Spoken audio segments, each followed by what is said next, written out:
I'll tell you what my only concerns are.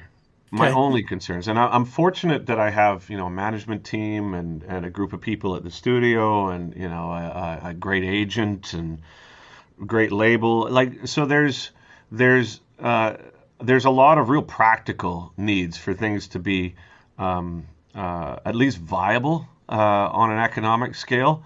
But really, the only reason for me for that to be of any importance is because I want to keep going. Okay. Like, I don't care if it sells a million copies. I don't care if it gets 10 million views, but I care in the sense that I don't want to stop. Right.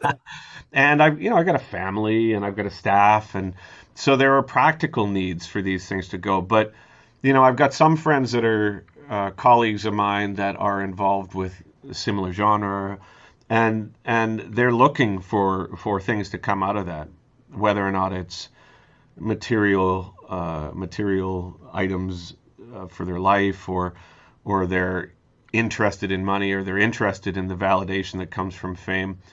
And that's all cool. It's just not where my interests lie. My interests are often compromised by the things that commerce brings. Like, the more successful you get, the less easy it is to go grocery shopping or things Hmm. like that. And so much of what makes the work effective in my mind is that it's insular.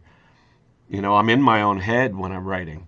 And so when I'm taken out of that by success or anything like that, it's a skill set that you have to develop in order to navigate that. Not to say that it's like it's just an occupational thing, right? Hmm. But you just have to sort of weigh that with how much you want to do it. The amount of times that I've thought to myself, is this worth it? Um, because in order to put forward ideas like the moth or Ziltoid or any of these kind of strange ideas, much of the logistical work just goes into trying to convince people that in Hmm. my financial world that this is something that's worth doing. Specifically when they say, "Well, what's your intent for doing this? How are you going to make money off this?" I'm like, "I don't fucking know." You know what I mean? Like I just want to make a puppet show. Can we do it? They're like, Right. "Well, you can make a puppet show if you do this tour, or you can make a puppet show if you know what I mean?"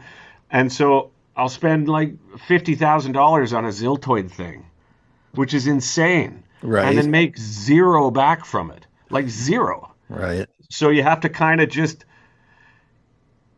But fortunately, I've got a bunch of tired people in my management world that are just like, oh, I guess we can put it out on a CD, or I guess we can do this, or we can maybe monetize it in some silly way or whatever. And I'm like, cool, whatever, as long as I can do it.